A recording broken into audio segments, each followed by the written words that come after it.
Good day to each and everyone, ladies and gentlemen. Welcome to Chapter 7 of the subject Fundamentals of Criminal Investigation with Intelligence. No?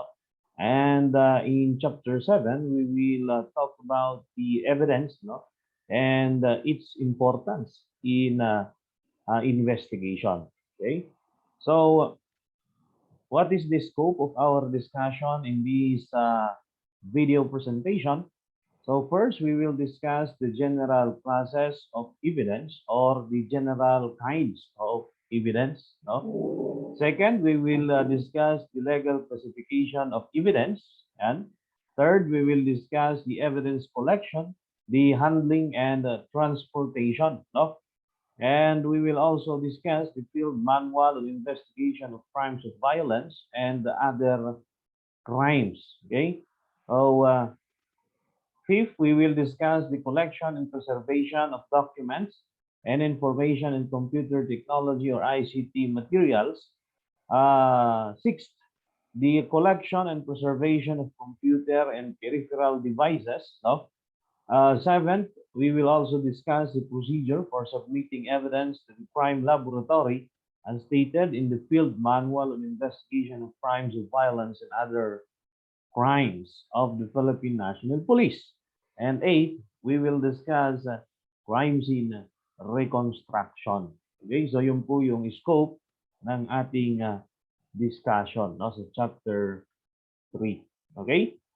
So, objectives, at the end of the topic, the students should be able to, no, kayo pong mga nakikinig, ay dapat ay after listening to this video presentation, you should be able to apply the different modes, methods, types, and techniques of gathering, collection, or collecting, preservation, and processing of evidence. Okay, so if you will simulate a crime scene later on, you should be able to apply the different modes and methods of gathering and collecting to include the preservation of evidence. Okay. Oh, second, we should be able to apply the principles of criminal law, evidence, and procedures in other related laws in relation to collection and preservation of evidence. And third, you should be able to use the principles, procedures, legal requirements, and methods and techniques in collection and preservation in order for you to establish no, yung pong legal integrity of evidence no, by following what we call as the chain of custody of evidence. Pero una sa lahat, ano nga ba ang evidence? No? At bakit nga ba ito'y importante doon po sa investigasyon sa isang kaso? No? Ayan. So what is evidence, ladies and gentlemen? Evidence is the means, no? Ito'y pamamaraan which is provided or sanctioned by the law of ascertaining in a judicial proceeding the truth respecting a matter of fact. Okay? So, ebidensya po, yung pong nakasaad sa ating batas na ginagamit no, para patunayan yung pong isang katotohanan at pawang katotohanan lamang. Okay? So, para mapatunayan na yung isang tao nga ay siya nga ang gumawa ng krimen, anong kailangan mo in order for you to establish the truth or the facts, no? You need evidence. Okay? So, ano ba yung pong mga iba't ibang klase ng ebidensya na pwedeng makalap ng isang investigador in order for him to prove the truth in a judicial proceeding? Diba? Para mapatunayan. Meron po yung testimonial evidence, meron po yung tinatawag na physical evidence, at meron po yung tinatawag na documentary evidence. Okay? So yung pong mga ebidensya na yon, yun po ang makakapagpatunay doon po sa isang katotohanan. Okay? Para sa korte ay lumitaw kung anuman ang katotohanan. Yan. So, evidence also pertains to crime-related information. Okay? So, crime-related information. So, information which is about or information that was gathered by investigator in order for him to prove the facts in court. Yan na nakalap mula sa mga kinds of evidence. Diba? So, nakuha ng investigador sa mga testigo, no? Yung pong physical evidence na nakuha mula sa crime scene at ito po ay naiproseso para sa ganun yun po ay maging impormasyon. Okay? So, like for example, yung pong tingga na nakuha sa crime scene at yung barrel, di ba? Nagkaroon po ng test firing at pinag-aralan yung pong tingga galing sa suspected firearm at yung pong tingga na tumama doon po sa biktima. Ayan. So, that is considered as a crime-related information, the result of ballistics examination. Okay, and other forms of criminalistics. So those information which is related to crime, ladies and gentlemen, is called as evidence. It will be presented in court to prove something. Okay? Ayan. So what are the classes of evidence? Ano yung pong iba't ibang klase ng ebidensya? At ito po ay napaka-importante po sa investigasyon mga kapatid sapagkat yung pong hinahanap ng isang investigador pagka siya nag-iimbestiga ay ebidensya. Okay? Sapagkat ito po yung magpapatunay sa isang kaso, no? So ito po yung ginagamit para ma-prove yung pong identity ng pong suspect, diba? So what are the kinds of evidence that could be gathered by the investigator on case? So as I have stated earlier, no, the different classes of evidence are: first, we have testimonial evidence; second, we have documentary evidence, no, and third is we have physical evidence. Okay? So, kapag kayo ang investigador, nakatuon po yung pong inyong atensyon sa pagkuha po ng pong iba't ibang klase ng ebidensya. Diba? Testimonya ng testigo o mga saksi, yung pong biktima, documentary evidence, mga dokumento na yung po merong patotohanan o pinapatunayan, at syempre yung pong mga physical evidence na galing doon po sa crime scene. Okay? So, under testimonial evidence ay meron pong dalawang klase. Pero bago natin i-discuss yung dalawang klase, ano nga muna? Yung pong testimonial evidence. Diba? From the word testimony. No? So, testimonial evidence refers to testimonies of either expert or ordinary witness. Okay? So, in the definition of terms, no, we have discussed who is an expert witness. Expert witness refers to a person who testifies based on his or her expertise. So siya po ay nagte-testify base sa kanyang pinagkadalubhasaan at pinag-aralan. Yun po ang expert witness. At ang ordinary witness naman, ay yung pong nagbibigay ng testimonya base sa kanyang nasaksihan lamang. Okay? So, testimonial evidence could be a ordinary witness testimony or expert witness testimony. Okay, so yun po yung dalawang klase ng testimonial evidence. So ordinary witness testimony, ladies and gentlemen, no, ay yung pong testimonya ng isang nakasaksi sa isang pangyayari, no? And ordinary witness refers to any person who perceived the commission of crime and testify before the court. So, ang isang tao na nakasaksi doon po sa isang krimen at siya po ay nag-testify sa korte, ang tawag sa kanya ay ordinary witness. Yung testimonya niya, ang tawag naman po is ordinary witness testimony.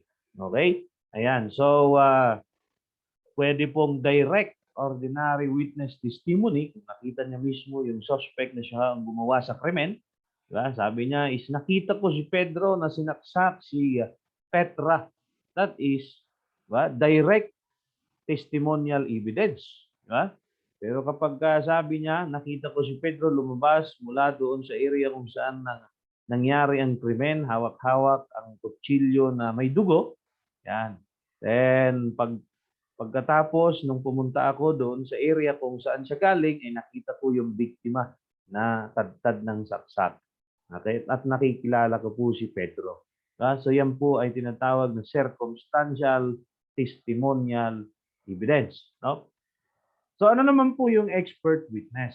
Expert witness, yung tao po, no? Tao po yan, no? Yung kanyang testimonya is called as expert witness testimony. Ngayon naman, yung witness, ang tawag po is expert witness.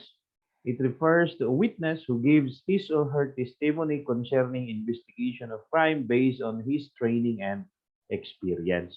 So kung yung pong latent prints mula sa crime scene ay pinag-aralan po ng pong isang eksperto, dahil siya po'y dalubhasa doon po sa pag-aaral ng mga fingerprints, then yun po ay ipe-present niya sa korte. At dahil siya'y dalubhasa doon, pag nagbigay siya ng testimonya, ang tawag sa kanya ay expert witness. Yung kanyang testimonya ay tinatawag pong expert witness testimony. Diba? So yung pong tinatawag po natin na polygraphist. Diba? Yung pong ballistics examiner na pinag-aralan yung tingga na nakuha sa crime scene at yung pong tingga galing po sa test-fired bullet, no, or yung pong test-fired bullet, no, ay tinatawag pong expert witness. Yung doktor, no, ay pwedeng maging expert witness po yon kung siya'y magbibigay ng testimonya base doon po sa kanyang in-autopsy. Yun po yung mga expert witness. Pero tandaan nyo, ang ordinary witness ay isang taong nagbibigay ng kanyang testimonya sa korte base sa kanyang nasaksihan. Ibig sabihin, kung si doktor, kung si fingerprint examiner, or kung si ballistics examiner ay nagbibigay ng testimonya base sa kanilang nasaksihan, ay na sila ay eksperto doon po sa kanilang field. Kung sila po ay nagbibigay ng testimonies base lamang doon po sa kanilang nasaksihan, then sila po ay considered as ordinary witness. No? Pero kung siya ay nagbibigay ng testimonya or sila ay nagbibigay ng testimonya base doon po sa kanilang pinagkadalubhasaan, then sila po ay tinatawag na expert witness. Okay? So yun po ang testimonial evidence. Okay? So that's why if you are an investigator in case, you need to conduct interview of witnesses. Later on, those witnesses will also testify in court. No? That's why a certain investigator must conduct interview of witnesses. A documentary evidence, ano naman po ang documentary evidence, mga kapangarap at kapatid? Documentary evidence from the word document. No? So it refers to writings, including official records or contents to speak for themselves when read. So they can speak for themselves if it will be read. Because it is written. Sabi nga natin, no? Documents nga, no? This may be collected through voluntary relinquishment or by subpoena dosisticum. Ang subpoena dosisticum, mga kapatid, ayun po ay order ng korte na inaatasan or inuutusan yung pong isang tao na mag-submit ng pong mga records tungkol sa kung anuman ang nire-request ng korte. Okay, so subpoena dosisticum po ang tawag doon. Pagka ang subpoena naman ay inuutusan yung isang tao para sa ganun ay magbigay ng testimonya sa korte, ang tawag doon is subpoena ad testificandum. Okay, so doon po sa testimonial evidence. No?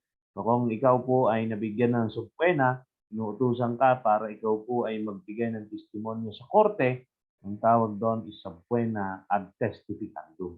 Pero kung magsasubmit ka ng dokumento, ang ibibigay po na order ng korte is subpoena dosisticum. And that subpoena compels the party to bring records to the court. Examples of documentary evidence includes medical certifications from a doctor, no? Medical expert opinion. You have also birth certificate para ma-prove yung pong iyong birth date, di ba? Yung pong iyong pangalan. So those are documentary evidence. Ano naman po ang physical evidence? Okay? Physical evidence, sometimes it is called as object evidence. Yeah? Oh, physical evidence, ladies and gentlemen, means an object, ba? Isang bagay or thing or substance tulad po ng pubic hair sa rape cases, tulad po ng semen, ba? Yung pong mga biological evidence which will be discussed later is considered as physical evidence. Okay? So, physical evidence means an object, a thing or substance that is or is about to be produced or used or has been produced or used in criminal proceeding related to an offense. Okay? So, tandaan yung kung physical evidence ay depende po yung makokolekta doon po sa kung anong klase ng krimen. Okay? So, like for example, in rape cases, what are the physical evidence na pwedeng makita sa crime scene? You have the semen, you have the saliva, no, leak of saliva, kasi siyempre kung niromansa po ng rapist yung pong biktima, you have also pubic hairs. Ayan. Sa homicide cases, yung pong ginamit sa pagpatay, no, kung baril yan ang ginamit, abay, pwede kang makakita ng spent shell. You have also slug, no? You have also blood stains. Okay? Have also, or you can also found the footprints of the suspect. Yan. No? So, yun po yung physical evidence. May nga ebidensya na pwedeng mahawakan, pwedeng makita. Diba? Yan. So, yun po yung physical evidence. So, yun pong mga biological evidence are considered physical evidence. You have also firearms, knife, diba? Bolo, diba? Yun po ang physical evidence. So, tatandaan niyo po, no? Pagka kayo po ay magiging isang investigador, tatlo po lagi ang hahanapin na evidence or tatlo po ang pwedeng pagkuhanan ng evidence. You have or tatlo yung pong i-collect nyo na class of evidence. Diba? O testimonial, documentary, and physical evidence. Ayan, no? So, pagka wala naman documentary, pwede naman puro testimonial lahat. Diba? Like for example, puro testigo lang ang nakita nyo, wala pong physical evidence. Like for example, sa kasong acts of lasciviousness, yung hinawakan yung puwet, gano'n. So wala pong physical evidence doon, wala pong documentary evidence. So pwede pong mag-prove doon po sa kaso yung pong tinatawag na corroborative or cumulative testimonial evidence. No? Cumulative, naipon po na iisang klase ng ebidensya which helps one another to prove a certain facts. Ayan po. So, like for example, witness 1, witness 2, witness 3, isa lang po yung sinasabi that is cumulative testimonial evidence. Isang klase ng evidence which tends to prove same facts. Ayan, no? Pero kung iba't ibang klase, may testimonial evidence na kasi may testigo ka, may documentary evidence, saka may physical evidence ka pa, mas malakas po yung case kung gano'n, no? So, yun po yung tinatawag na corroborative evidence because the different kinds of evidence corroborate with one another to prove a certain facts. Okay? So, pakitandaan po yung pong general classes of evidence. You have testimonial, documentary, and physical evidence. So, saan po pwedeng makuha yung testimonial evidence? Pwede po sa witnesses, victims, diba? Relatives of victims or suspects. Yan. So, documentary evidence from documents, from writings. Diba? You have physical evidence. Sa crime scene, usually natatagpuan yan, no? Physical evidence is usually found at the crime scene. Anything or any object that was used or related to a certain crime is called as physical evidence. Yan, no? So, let us proceed to the types of evidence depending on its ability to establish fact in a dispute. Yung kakayahan ng ebidensya na mai-establish yung katotohanan. Diba? So meron tayong tinatawag na direct evidence at circumstantial evidence. So, ano ba ang pagkakaiba ng dalawa? So, pwede pong direct testimonial, pwede pong physical evidence, na direct, at saka circumstantial. So, it depends. Okay? So, ano ba ang direct evidence? Direct evidence means that it can prove the fact in the dispute without the aid of any inference or presumption. Kaya niyang patunayan yung pong isang katotohanan na hindi na kailangan ng iba pang inference or yung pong pag-presume. Sabi nga, no? So like for example, kung nag-testify si witness, sabi niya nakita niya si Pedro, na si Pedro mismo ang sumaksak kay Petra, that is direct testimonial evidence. Diba? So, the evidence presented corresponds to the precise or actual point at the issue. So, nakita niya mismo na siya po yung pumatay. So, that is direct evidence or direct testimonial. Diba? Then, we have circumstantial evidence.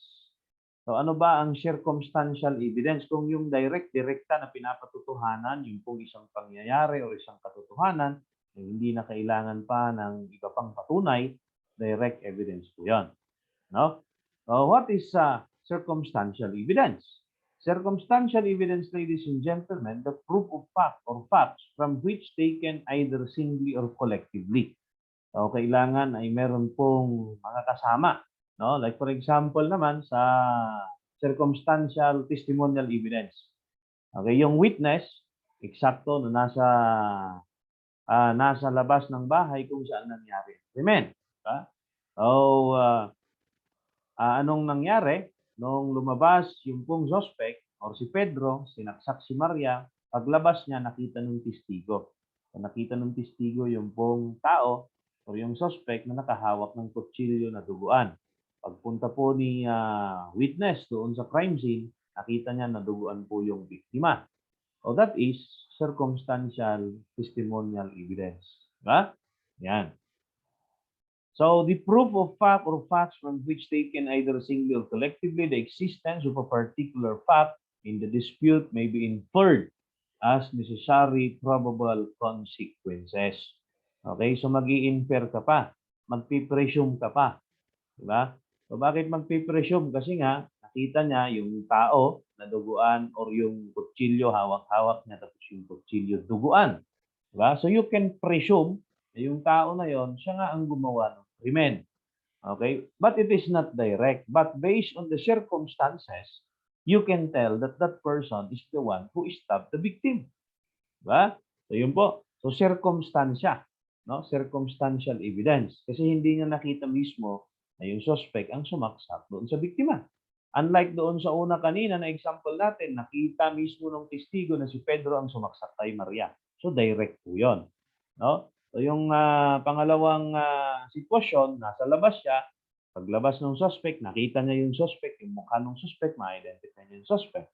Diba? Tapos hawak-hawak niya yung kutsilyo na duguan. It's another circumstance. Pagpunta niya doon sa area, then nakita niya yung biktima na nakahandusay. So that is circumstantial. Because you need to presume. No? Kasi hindi mo naman nakita eh.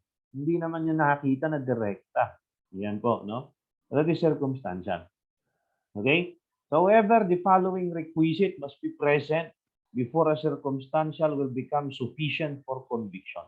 So, kung circumstantial, mahina lang po yun, no? Yan. It needs the following elements.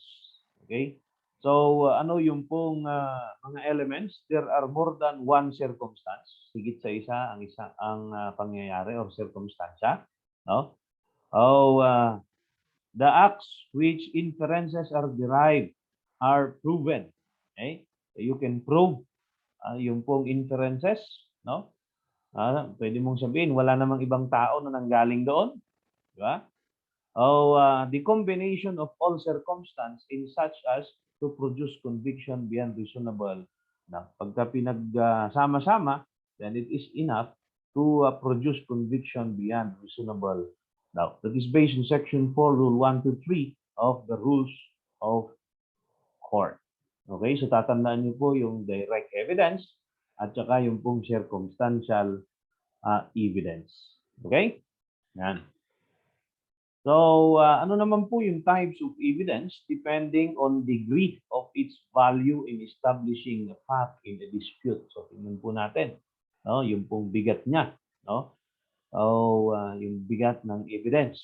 So, we have prima facie evidence, we have conclusive evidence, we have corroborative evidence, and we have cumulative evidence. Okay? So, ayon sa degree, no, yung kakayahan na mag-establish ng katotohanan. Okay? So, what is prima facie evidence? Prima facie evidence are evidence which suffice for a proof of a particular fact until contradicted by other evidence. Ito po yung sinasabi ninyong evidence which can stand alone. Okay? Evidence which could prove a fact which could stand alone unless it will be contradicted by stronger evidence. No? How about conclusive evidence? Ito yung pong mga ebidensya na hindi na pwedeng kontrahin pa. Sabi nga dyan, evidence which is incontrovertible or one which the law does not allow it to be contradicted. Like for example, no, meron ng death certificate yung pong isang taong namatay, yung biktima, so hindi na pwedeng kontrahin yan, hindi mo pwedeng sabihin na walang patay kasi meron na po siyang death certificate. Okay? So, conclusive. Okay? You can already conclude based from that evidence. No? Oh, it is considered as insurmountable evidence. Ano naman po yung corroborative evidence? Okay? So, we have discussed already on the first part or on the previous slide what are the different kinds of evidence. No? So, when we say corroborative, evidence of different kind and character as that already given and tends to prove same proposition. So, iba't ibang klase ng ebidensya na isa lang ang pinapatunayan. Like for example, meron ka pong physical evidence, okay? Tapos, meron ka pang testimonial evidence, ayan. O may dalawang testimonya or nagbigay ng testimonya, plus meron pang documentary evidence na ang pinapatunayan ay isang katotohanan lamang. Diba? So that is called corroborative evidence. Pagka corroborative evidence po, yung pong ebidensya na nakalap ng isang investigador, meron malakas po or medyo malakas po yung case. No? Why? Because the different kinds of evidence, no? Meron kang testimonial, meron kang physical, meron documentary, and it is already sufficient to prove the fact. No? They corroborate with one another to prove the facts. That is corroborative. Okay, from the word corroborative. Iba't ibang klase ng ebidensya na iisa ang pinapatunayan. Okay? How about cumulative? Cumulative evidence are pertaining to those evidence of same kind and character as that already given and tends to prove same proposition. So, iisang klase ng ebidensya, kung puro testimonya po lahat yan, testimonial evidence. So, I've already give an example of testimonial evidence na cumulative. Tulad po sabi natin, acts of lasciviousness. Wala naman physical evidence doon na pwedeng makolekta kasi nilamas yung puwet ng isang babae. May mga nakakitang testigo. So, puro testimonial evidence. Okay? Oh, is it enough if is it enough to establish facts? Diba? Kung kahit na sabihin na natin cumulative naman yan, pero yan po'y direct testimonial evidence kasi nakita nila mismo yung suspect, hinawakan ng biktima. So, the evidence is also strong enough, no, to prove the case in court. Okay, so cumulative yun. Iisang klase ng ebidensya. Kung puro physical evidence lahat, physical evidence lahat. Okay?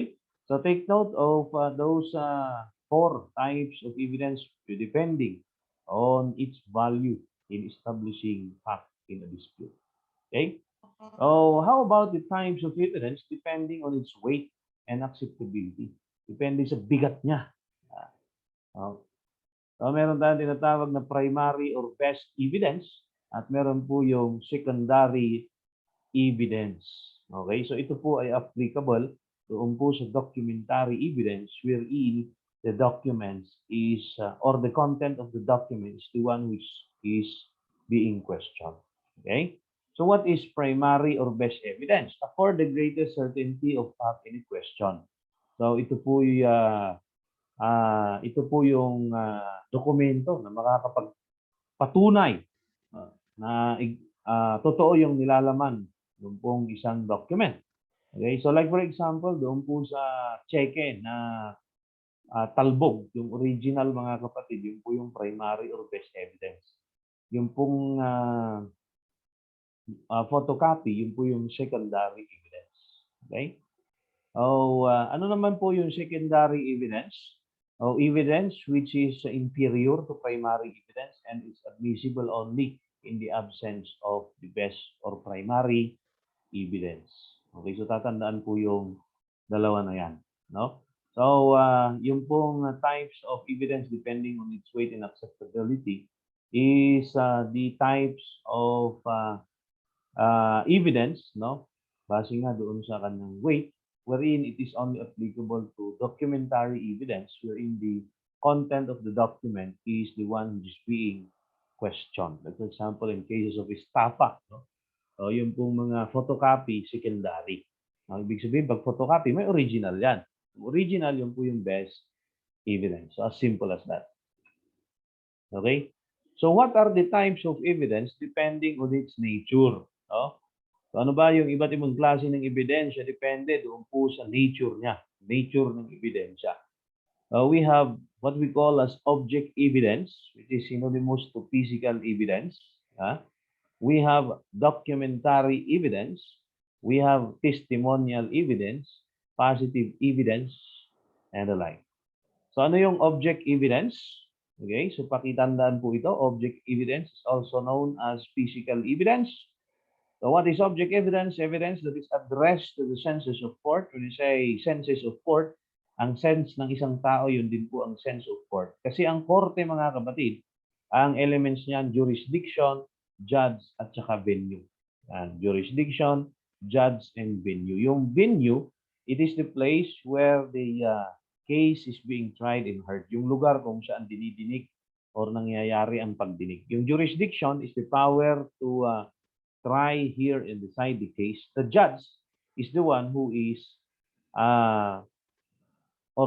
responsible for deciding. No?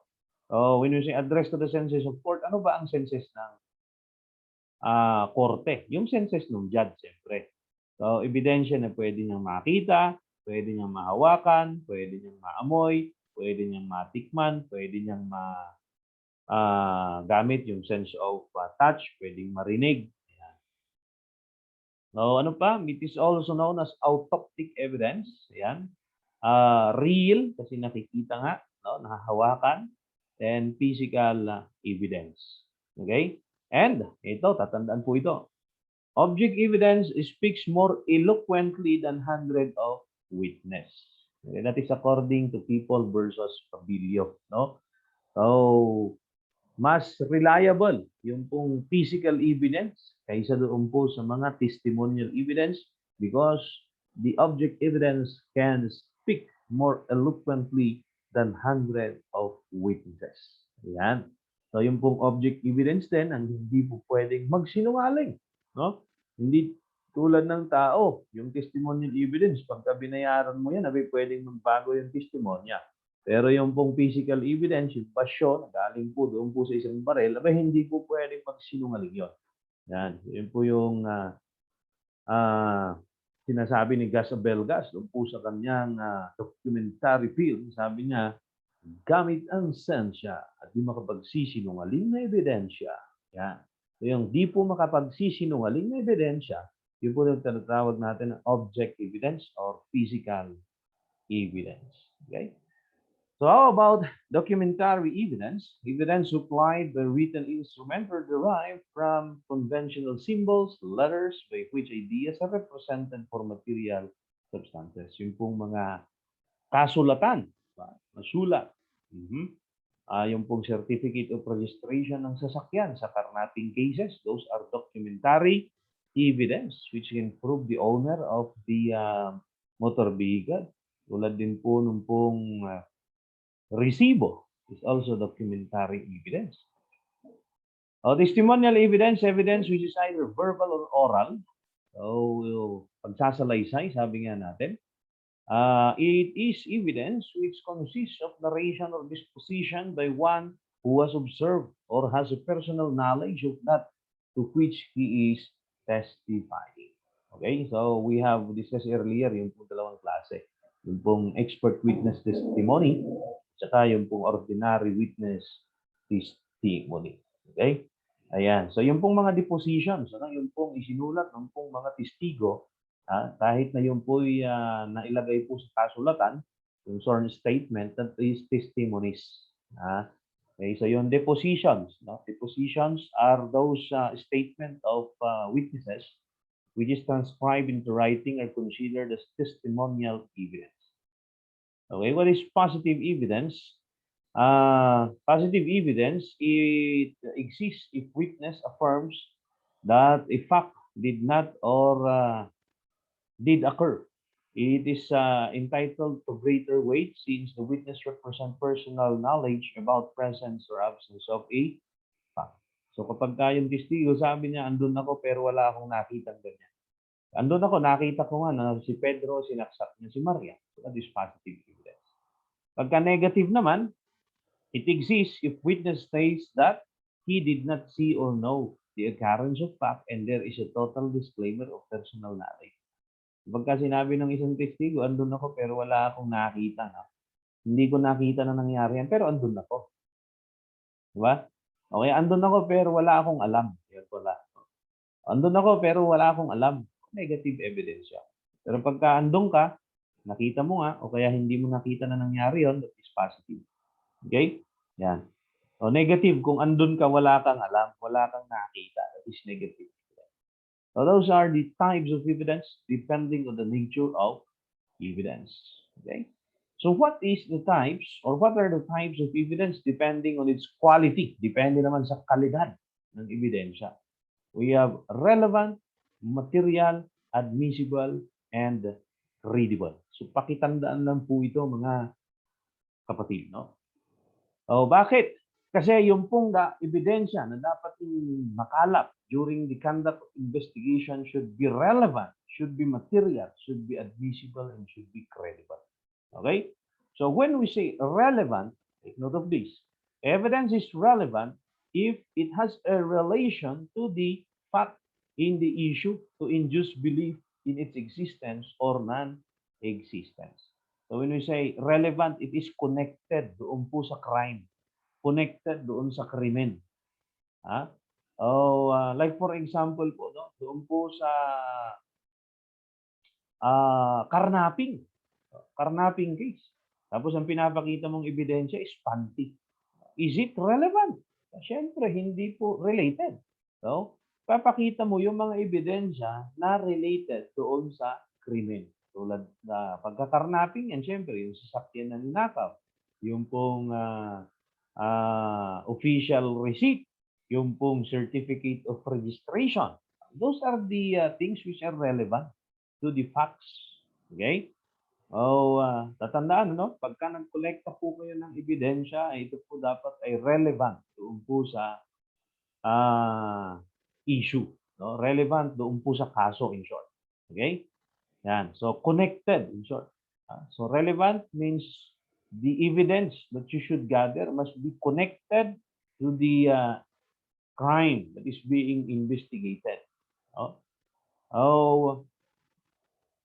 The evidence should not only be material, but the evidence tends to prove the fact in the issue. Okay? So meron po siyang bigat, meron po siyang pinapatunayan, no?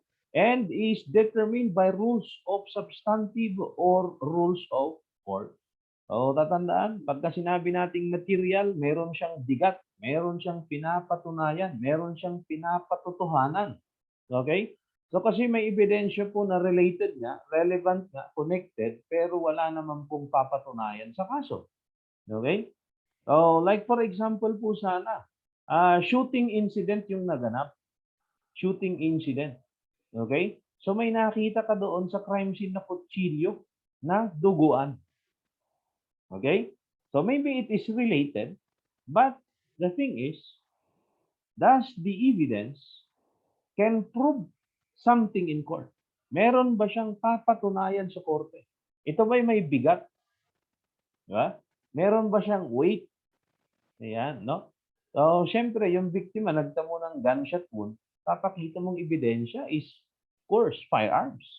Kasi yun po ang nagdulot ng sugat doon sa biktima. Para masabi natin, material. May bigat nga. Diba? Pero kung gunshot wound ang natamo ng biktima, sabi pinapakita mo kutsilyo, kaya itak. No? So, is it material? Is the evidence material? Okay? So, maybe it is related, but it has no weight. So, when you say material, it can prove something. Okay? So, nakuha po? No? Oh, it can prove something. That is material. So, either yung pong ebidensya na makukolekta nyo, physical, testimonial evidence. So, tandaan nyo, the evidence should be material. It should prove something. That is materiality of evidence. Okay? Yan. And evidence is admissible. Oh, the evidence is admissible if it is relevant to the issue and it is not excluded by rules of court. So tatandaan mga kapatid, admissible yung ebidensya kung sinunod yung pong tinatawag na chain of custody of evidence. Okay? So tama yung pong proseso ng pagkolekta ng ebidensya, no? Sinunod mo yung tinatawag na chain of custody of evidence, okay, in order for you to maintain the legal integrity of evidence so that the evidence will be admissible, so that it will not be excluded as evidence in court. That's why in the previous videos, I have already emphasized to you that if you will gather evidence, then you should follow what we call as chain of custody. Okay? Especially doon po sa inyong crime scene simulation later on that you will do, then I should observe or I will observe yung pong pag-maintain nyo ng legal integrity by observing the chain of custody so that the evidence that you will gather will be admissible as evidence in court. Okay? Ayan. So, credible, if evidence is credible, when it is not only admissible but also believable and used by court in deciding cases. That is under Section 1, Article 128 of Rules of Court. Okay, so tandaan, credible ang isang ebidensya if it is if it is admissible, at the same time it is also believable, paniwala. So tatandaan niyo po yung pong types of evidence depending on its quality, ladies and gentlemen, because this topic is very important when you will collect evidence, when you will become investigator and you will collect evidence. Okay, so take note, relevancy of evidence. The evidence must be relevant to the case under investigation. Okay, like for example, meron pong simulation noon, yung pong aking mga estudyante, at yung pong crime scene is basurahan. Alam niyo ba na lahat po ng basura po ay kanilang kinuha, no? So, sabi ko, is it relevant? Maybe some of the evidence are relevant, but are those trash or garbage are material? Meron bang papatunayan yun sa mga korte?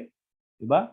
So just only choose those evidence which are relevant, material, admissible, and credible.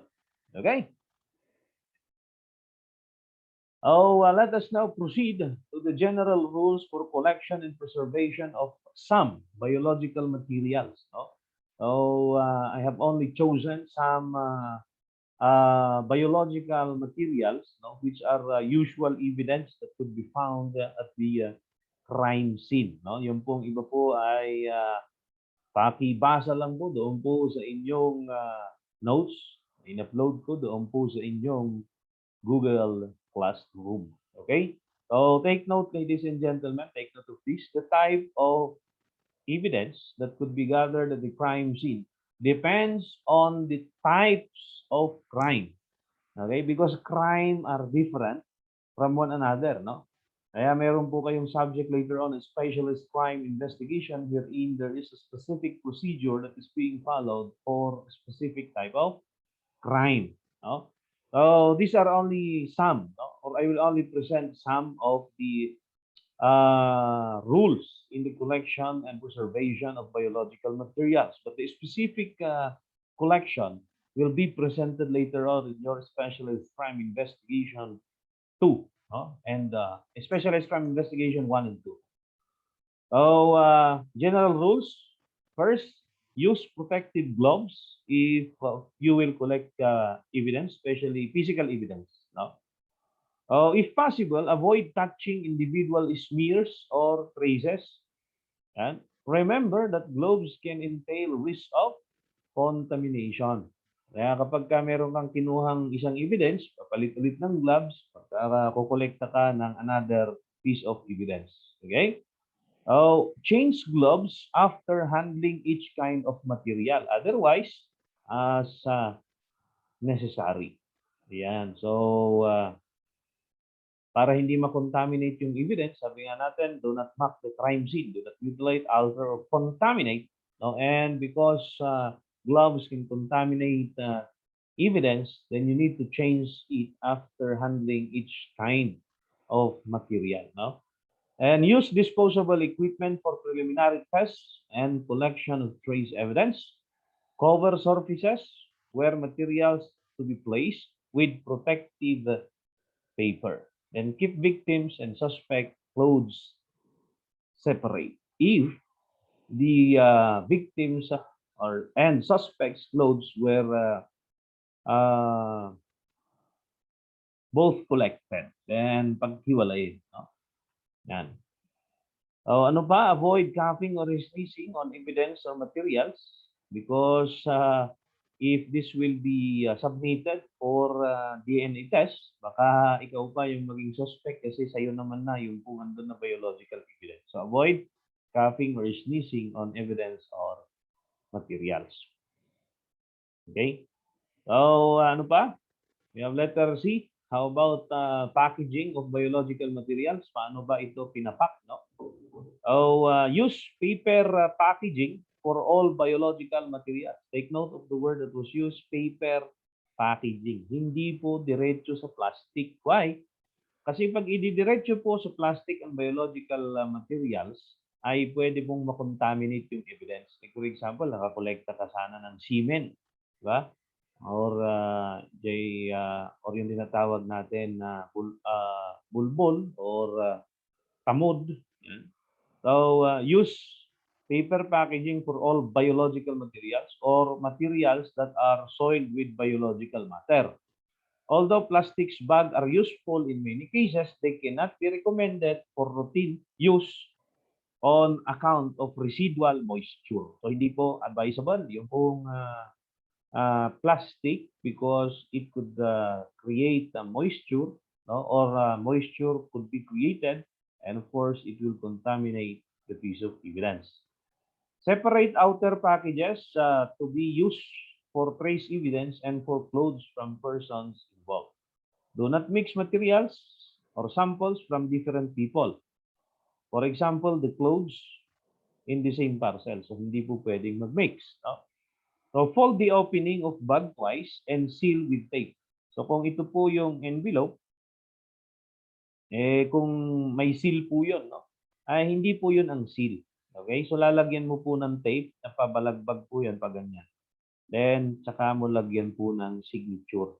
Para sa ganun, pagka binuksan yan, pinalitan, then definitely makikita po yan kasi pagka tinanggal yung tape, hindi po yan maibabalik doon po sa 100% na ayos niya. So, kailangan na i-seal mo, no? So, fold the opening of the bag twice and seal it with tape. Envelope should also be sealed with tape. Then, lagyan ng signature. Okay? Yan. And special precautions, make an explicit note if a person from whom materials has been collected is suspected of having an infectious disease. So, markahan. May sakit yung tao, pinagkuhanan na transferable disease. Prevent contamination by avoiding all contact between collected evidence and clothes seized from people. Packages containing collected materials must not be opened until examination in the laboratory is to commence. So, hindi po pwedeng buksan. Pwedeng magbukas na yan ay doon po sa crime laboratory pag i-examine na. The only exception is when moist or wet material must be dried out under the normal room conditions. Okay? So, what are the, how to collect yung pong samples, no? So we have here collection and preservation of blood kasi ang blood po is usual types of evidence in cases of homicide, physical injuries, di ba? May dugo po yan. Rape cases, pwede pong may dugo rin. Rape with homicide, okay? So usual po ito sa crimes of violence, yung pong dugo, no? So that's why it is very important to know how to collect blood. Okay, as a biological evidence could also be submitted for DNA test. No? So, paano nga ba ito kinokolekta? So, blood on removable materials, natatanggal po yung material kung saan natagpuan yung dugo. For example, sa kama, no, yung bedsheet. For example, sa kortina, sa damit. So, anong gagawin? So, if the object is removable, no, or the blood is on removable objects, then remove the whole object. After removing, how to pack it, put each piece of material in a paper packaging and seal it with tape. So napakalinaw naman, lagyan po ng seal yan, then pirmahan po yan. No? If materials is wet, moist, pack each piece of material in a plastic sealed with tape. So naka-emphasize po, no? So pagka sa crime scene simulation ninyo, if you have collected evidence, I should be able to observe that. Open and allow to dry on arrival at the police station. Send to the PNP crime laboratory in wrapping paper or envelope. Pools of blood. Okay, so marami po yung blood. Collect blood on some swabs. In case of larger accumulation of blood, take several samples from various places. So kung iba't ibang area kung saan pumatak yung dugo, kumuha ka ng samples sa bawat patak. No? Put the swab in a swab wrapper in a folded piece of paper. Then package in an envelope, store dry and cool. So sa packing halos pare-parehas lang po yan, no? So blood in water, no? So dugo sa tubig, no? So how will you do? Collect on several swabs, put swabs in swab wrapper or folded piece of paper, package in an envelope, store dry and cool. O pare-parehas, no? Or pag marami naman, then collect water with clean pipette or syringe. Then pour the water into a clean, dry test tube with a cork or a vacuum tube with a purple cork. Then dried blood. Paano nga ba kinukuha po yung dried blood? So nakikita niyo po sa larawan, no, kung ano po yung ginagawa. O if it is possible, cut away part of the surrounding material kung pwedeng matanggal. Okay? So yung dried blood, makikita doon sa area kung saan pwedeng matanggal po yan. Pero kung simento yan, no, tiles po yan, tatanggalin mo ba yung tiles? The answer is no. What will you do? If it is not possible to cut kung saan po yung patak ng dugo, then what will you do is to moisten a swab with water. Okay? So, lagyan po ng tubig, tap water, yun pong pang-swab ninyo. Then, rub it until it becomes dark brown or red until the swab absorb all the blood. So, dati kasi is kinakaskas po yan ng scalpel kung dried blood. Pero dahil mayroon pong mga foreign objects doon na pwedeng maisama, then revise po yan yung pagkolekta ng blood. It is already being collected by rubbing the swab in the or by putting a moisture or putting water in the cotton buds, then saka mo isi-swab doon po sa dry blood. No? Then put each sample in paper bag or envelope, keep dry and cool, put swabs in swab wrapper, unfolded piece of paper, package in an envelope, store dry and cool. So ganyan po lagi yung pong packaging, no? So pag natuyo na, ilalagay po sa papel, babalutin ng papel, tapos ilalagay po doon po sa envelope, then isisil mo na. Okay, so how about semen or saliva? So semen, okay, yung pong tamod na sabi ng saliva, yung katay, no? Yan, laway. So, sa rape cases, meron po yan, no? Sa rape case. So types of samples, you have semen or saliva on removable materials. parehas po sa blood, remove the whole object. If it is removable. No? Then put piece of material in a separate paper bag. Unpack upon arrival at the police station and dry at room temperature. Send to the PNP crime lab in paper bag. So parehas lang po. So moist semen or saliva, collect part of sample or some swabs. Ayan. Don't put the swab in a swab wrapper or piece of paper, package in an envelope, stored by. So basta kung mapapansin niyo yung packing at saka storage ay iisa po yung pamamaraan basta biological evidence, no? Ayan. So, draw of liquid with a clean pipette or syringe. Then pour the liquid in a clean, dry test tube kung yan po ay maraming volume, no? Semen in condom, paano po kinokolekta? Kasi yung sabihin na natin, yung pong rapist po ay nag-condom, no? Then close the condom with a clip. Keep in refrigerator and send to the crime lab as soon as possible by refrigerated transport para hindi po mapanis. Then dried semen or saliva, if possible, cut out the surrounding material. So, kung like for example, yung pong leaks, yung pong kisses, kasi siyempre kung rape yan, meron man sa yung babae, saan ba yung part na pwedeng makakolekta yung pong investigador ng leaks, no? O yung laway mula doon sa biktima. So, pwede po yan. O ano ang gagawin? I-cut kung nakakat. Pero kung hindi, moisten a swab with water, then rub it until it is saturated. Then air dry, put the swab in a swab wrapper or a folded piece of paper, package in an envelope, store, dry and cool. So, napakalinaw po, no? Pagka nakolekta mo yon, no? So, i-moisten mo, lalagyan mo po ng tubig yung pang swab, no? Yung cotton buds. Pagkatapos, pag nabasa na, then ikaskas mo ng ikaskas doon sa area na hinihinala mo ano po yung laway or semen. And after which, patuyuin, huwag mong iihipan kasi pwede pong transfer yung laway mo doon. Baka mamaya pagka DNA, sa'yo na babagsak. O ikaw na yung suspect, di ba? Yan. Then, collection and preservation of body fluids. Body fluids. At po ng body fluids, no? So, we have here types of evidence or samples, procedures, and packing storage. So, we have mouth samples. Mouth samples. Bunganga take samples in the oral mucous membrane by wrapping 2 swabs against inside the mouth, teeth, and top and bottom of the tongue. Collect with swabs, moisten with sterile or tap water. Then put the swab in the swab wrapper, folded piece of paper, package in an envelope, stored dry. So pagka magko-kolekta ka mula sa suspect, yung po yung mouth samples, yung po sa saliva. So take note, swab mo doon po sa mouth, sa teeth, and top and bottom of tongue. So, then dried or dry smears of blood, saliva, licks, kisses, bites, spit, and semen. Collect with swabs, moisten with sterile water or tap water. Then air dry, then put the swab in swab wrapper or folded piece of paper, package in an envelope, stored by and cold. Diba pare-parehas, no? Yan. So, vaginal samples sa babae, sa rape cases, no?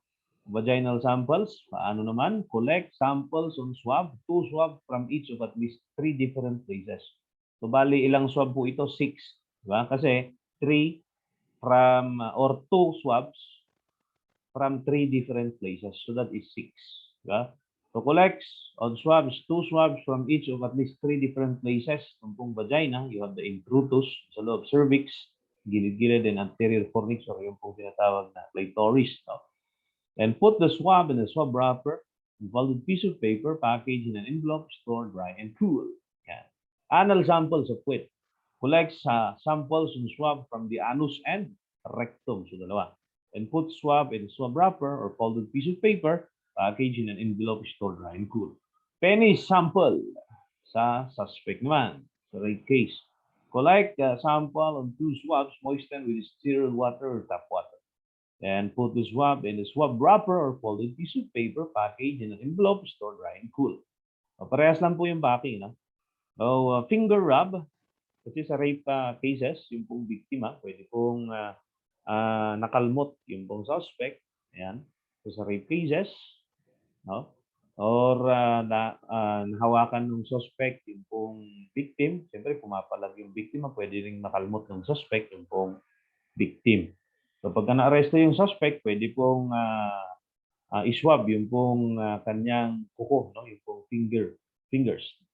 So sampling of suspected perpetrator, rub the cuticles and fingertips with one moistened swab for each hand. So dalawa kasi tig-isa bawat hand. Kasi nga, pagka hinawakan yung biktima, pumapalag yan, then pwede makalmot yan. Pwede rin namang ganun din ang sa biktima. So meron ding tinatawag na finger rub, no? Or fingernail scrapings. Okay? And samples for drug or alcohol analysis naman, 10 ml venous blood in a vacuum test tube with gray stopper and 20 ml of urine, at least 2 test tubes with screw caps. Then keep the tubes refrigerated. Then DNA typing from a living person must be taken by doctor or nurse. Preferred alternatives, natandaan po, no? Venous blood, yun po yung number 1 na ginagamit for DNA test, venous blood. O, pakitandaan po. Okay? Then, second alternative, mga kapatid, sa katandaan, no? Yung first alternative para sa DNA test ng buhay na tao, sa suspect, no? So, venous blood. Second alternative, saliva, which is taken through swabs that are rubbed against oral mucous membrane.